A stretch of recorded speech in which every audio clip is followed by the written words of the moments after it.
മലപ്പുറത്ത് മഞ്ഞപ്പിത്തം ബാധിച്ച് 2 മരണം. പോത്തുകൽ കോടാലിക്കുയിൽ സ്വദേശി സക്കീർ, കാളികാവ് ചോക്കാട് സ്വദേശി ജിഗിൻ എന്നിവരാണ് മരിച്ചത്. ജില്ലയിൽ രോഗം പടർന്നു പിടിച്ചതോടെ ജില്ലാ മെഡിക്കൽ ഓഫീസറുടെ നേതൃത്വത്തിൽ നാളെ അടിയന്തര യോഗം ചേരുകയാണ്.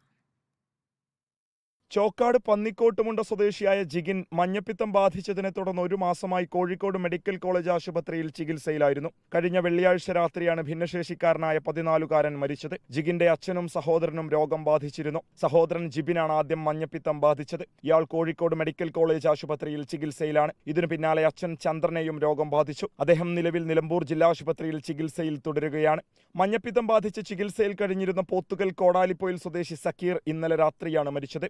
രോഗം കരളിനെ ബാധിച്ചതിനെ തുടർന്ന് കോഴിക്കോട്ടെ സ്വകാര്യ ആശുപത്രിയിൽ ചികിത്സയിൽ തുടരുന്നതിനിടെയാണ് മരണം. കഴിഞ്ഞ വെള്ളിയാഴ്ച ചാലിയാർ സ്വദേശി റനീഷ് മഞ്ഞപ്പിത്തം ബാധിച്ച് മരിച്ചിരുന്നു. മലപ്പുറം ജില്ലയിൽ വൻതോതിൽ മഞ്ഞപ്പിത്തം പടരുകയാണ്. ജില്ലയിൽ രോഗം വ്യാപിച്ച സാഹചര്യത്തിൽ ജില്ലാ മെഡിക്കൽ ഓഫീസറുടെ നേതൃത്വത്തിൽ നാളെ അടിയന്തര യോഗം ചേരും. പോത്തുകല്ലിലും ചാലിയാറിലുമാണ് യോഗം ചേരുന്നത്. രോഗവ്യാപനമുണ്ടായ സാഹചര്യത്തിൽ ആരോഗ്യവകുപ്പ് പ്രതിരോധ പ്രവർത്തനങ്ങൾ ജില്ലയിൽ ഊർജിതമാക്കിയിട്ടുണ്ട്. റിപ്പോർട്ടർ, മലപ്പുറം.